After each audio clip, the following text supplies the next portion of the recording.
Donc à Nantes, comme dans beaucoup de collectivités, de municipalités, donc, les cimetières sont gérés souvent par deux entités en fait. Parce que c'est filmé. D'accord. Donc gérés par deux entités, donc les espaces verts, le SEV, et la direction des relations aux usagers. Donc les cimetières, ils sont comme partout, j'allais dire, hein, tout simplement, de conception traditionnelle, minérale, à quasiment 100%, ou ils sont paysagers, d'une manière ou d'une autre. À Nantes, les cimetières sont répartis sur l'ensemble de la ville, il y a 15 cimetières, pour une surface totale de 75 hectares. Mais dans les 75 hectares, on a la chance d'avoir un cimetière arboretum, un grand cimetière paysager qui fait à lui seul 45 hectares. Donc on ne l'a jamais passé, on n'a jamais candidaté, on va dire, pour le label, pour celui-ci, on a pris un autre cimetière, qui est celui de Toutes Z. Alors des cimetières, il varie entre 1,5 hectare et 40 et quelques hectares exactement. Donc à Nantes, quelques photos, pas beaucoup de discours, mais vous verrez des photos sur la progression, sur la modification, sur la perception visuelle de nos cimetières. Je vais vous rassurer tout de suite, ils ne sont pas tous au même niveau en termes d'entretien, puisqu'en fait c'est lié à la sensibilité des agents, de nos propres agents. C'est lié aussi à des notions de territoire. Je ne sais pas très bien pourquoi, mais dans certains quartiers de la ville, c'est beaucoup plus difficile de faire passer de la végétation de la nature en ville que dans d'autres, et y compris dans nos sites, dans les cimetières. Donc voilà des représentations visuelles de l'évolution. On est passé, dans ces cimetières-là aussi, on est passé, c'est pas tout Z, on est passé du minéral, quasiment 100%, à des espaces végétalisés. Donc cette notion de végétalisation, ça nécessite une nouvelle approche, une nouvelle dans notre gestion, mais aussi dans la perception. Donc vous voyez aussi là un certain nombre de pratiques de gestion des jardiniers de la ville de Nantes. Donc, il va me manquer le premier objectif, qui est en haut de la base. Donc en fait, avant les objectifs de deuxième niveau, il y avait quand même, le premier objectif, c'était celui qui a été évoqué tout à l'heure, de l'abandon des pesticides, en fait.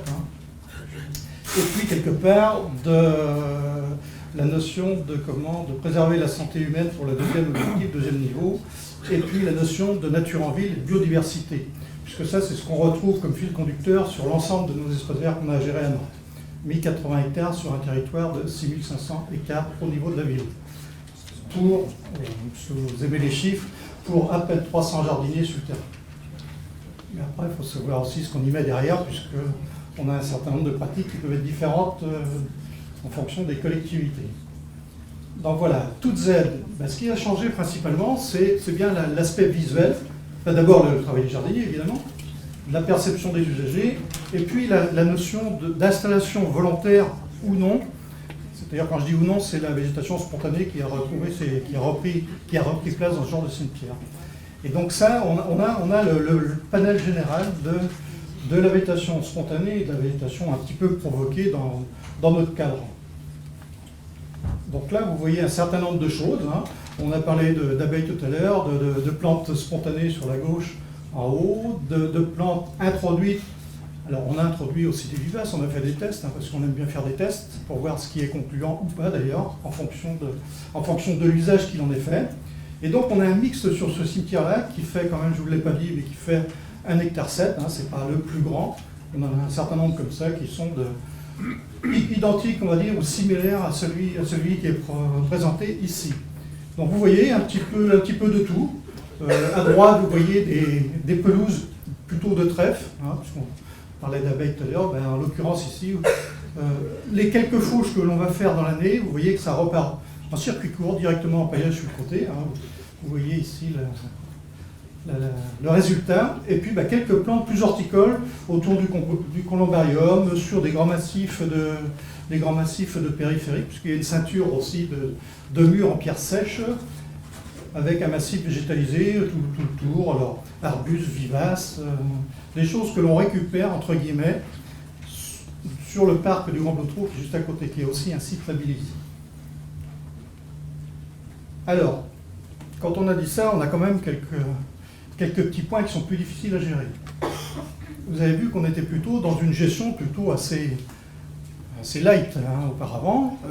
On accepte, mais c'est notre objectif, et c'est ce que l'on veut de la nature en ville.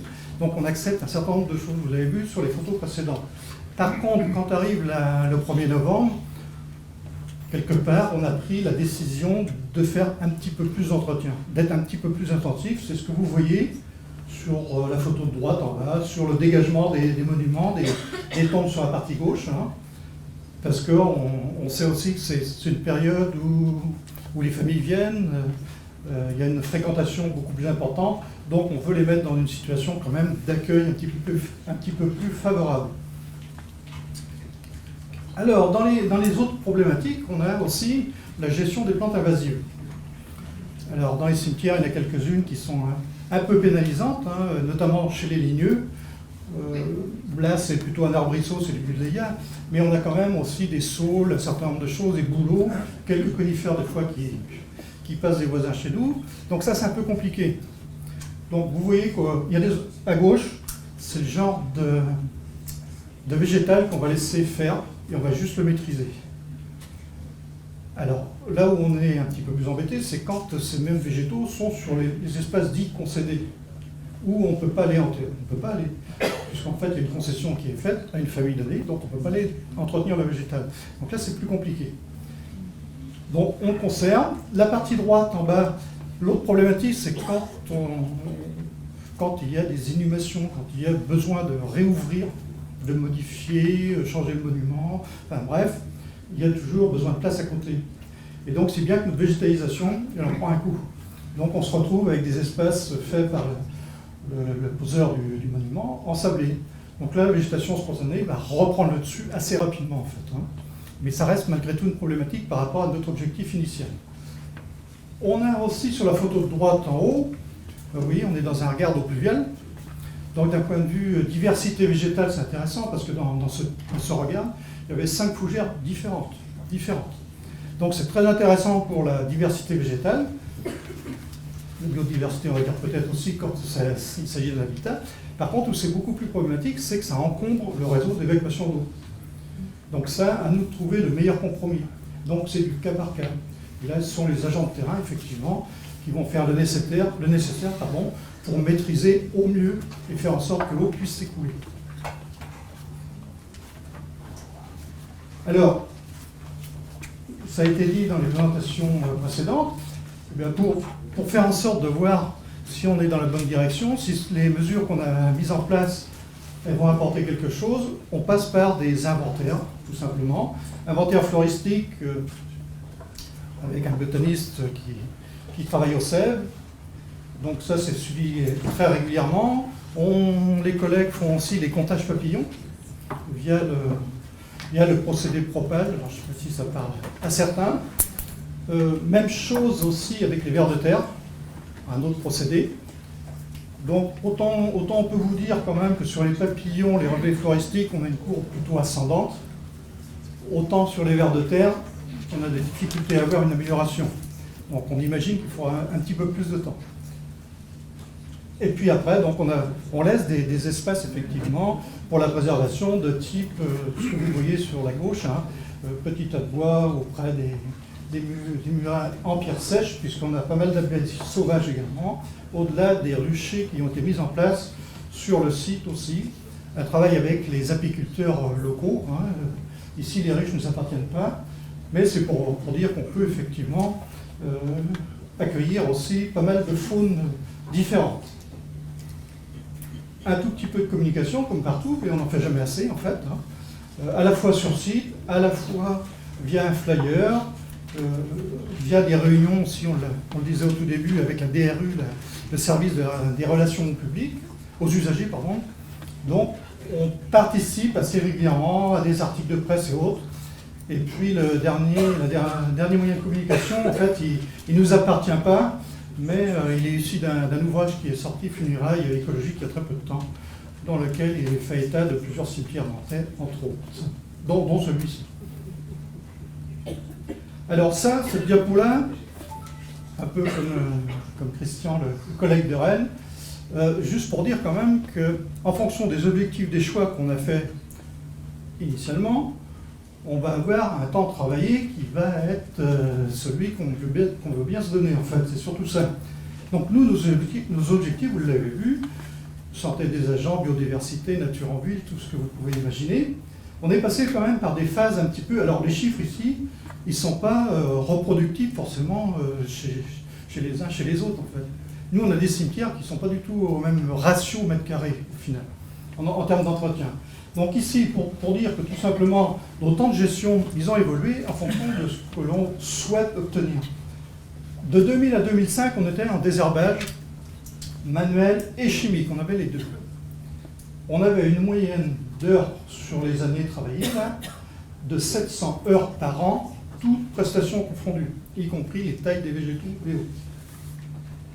Alors, alors, entre 2005 et 2014, on a abandonné progressivement les désherbants, enfin, on a arrêté les désherbants en 2008, je crois.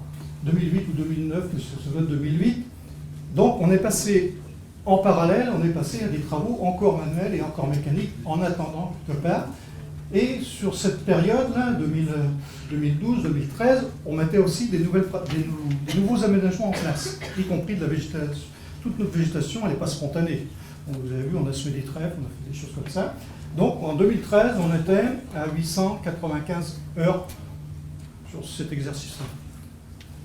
Et puis de 2014 à 2017, comme on n'avait plus de phyto, mais qu'on s'est dit on va conserver plutôt la végétation, on va la maîtriser, vous voyez ce que ça donne. Alors quand je dis désherbage ponctuel, c'est tout simplement, enfin tout simplement, c'est beaucoup, surtout qu'il faut le faire au bon moment, c'est surtout lié aux érigérons du Canada. Ceux qui ont une fâcheuse tendance à envahir l'espace. Donc là, c'est du manuel, effectivement. Pour le reste, comme vous le voyez en bas, on ne gère plus du sol, mais on gère de la végétation. C'est-à-dire qu'on entretient de la végétation. Voilà. On en gère un tout petit peu de sol, les allées par exemple, ça reste du minéral, mais sinon, on gère que de la végétation. Et vous voyez qu'on est passé sur les derniers exercices, la moyenne elle est de 475 heures de travail pour l'ensemble du cimetière. Donc ça rejoint ce que disait le collègue de Rennes, c'est qu'effectivement, eh ben, on peut aussi, si on vraiment le souhaite, si vraiment on veut aller vers ça, non pas vers des heures de travail supplémentaires, mais l'inverse. En gagner quelques-unes pour aller peut-être les reporter dans d'autres sites qui sont gérés sans phyto, qui demandent, je conclue, sans phyto, voilà. Donc, quelques améliorations futures. Nous aussi, on a encore une marge de progrès sur tous les appareillages électriques. L'objectif, c'est de moins faire de bruit, tout simplement. Bon, il y a un peu la notion d'ergonomie, de poids, de choses comme ça, mais c'est plutôt le bruit. En bas, l'accessibilité aux usagers. On a toujours des programmes d'amélioration. Et puis, on a, vous voyez, à droite, en haut, tout ça, c'est dans le même secteur. En fait, on a commencé à mettre un espace à disposition des usagers, mais ça, on va faire encore plus, en fait. Et dans ce domaine-là, vous voyez une petite table qui apparaît, une sorte d'espace un peu intime pour les familles qui voudraient avoir un petit lieu, un petit peu de recueillement, mais familial, on va dire. Et puis en haut, on a, vous voyez, des fraisiers. C'est du libre-service pour ceux qui veulent venir manger les fraises. Nous, ça va nous servir à refermer des espaces en massif, en pied de massif, fermé, hein, au lieu de mettre du paillage, comme on met du paillage partout, mais ça va faire des couvre-sols. Et puis un peu de permaculture qu'on va essayer, vous voyez, un andin ici qui est en place. Donc voilà, avec un objectif quand même aussi, on a autre chose en tête, c'est de se dire que demain, les cimetières, on souhaiterait quelque part qu'ils se rapprochent de plus en plus des parcs, et notamment avec la notion de passage, de circulation piétonne, vélo, pourquoi pas. Au-delà des visites que l'on fait faire régulièrement à nos agents. Voilà, c'était terminé.